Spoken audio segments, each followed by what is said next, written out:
Racconta la Sicilia da siciliano vero. Pasquale Scimeca nelle sue pellicole affronta i temi direttamente legati allo scenario politico, come l'immigrazione, il lavoro e la mafia.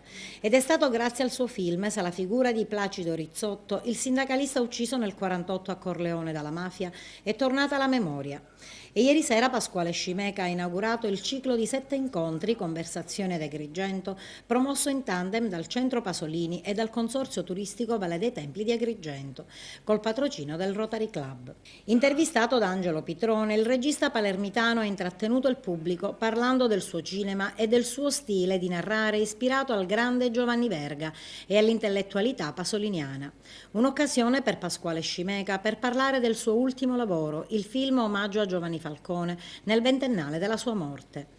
Convitto Falcone, il titolo della pellicola, un racconto che vede protagonisti dei ragazzi che si trovano a confrontarsi con il senso della giustizia, anche attraverso gesti piccoli e quotidiani. In questo caso ho voluto raccontare quella cosa di cui parlavamo prima, quell'assenza, no?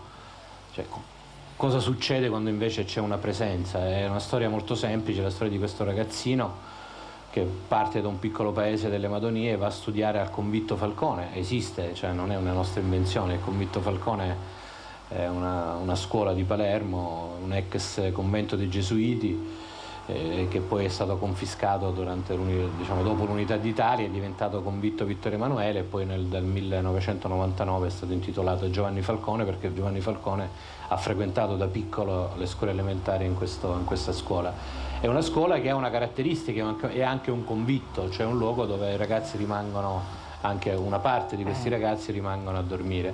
La serata è stata arricchita da interventi musicali di Progetto Incanto con il soprano Iole Pinto, Giulia Di Stefane flauti, Patrizia Ferruccio al violino e Michele Salvatore al pianoforte.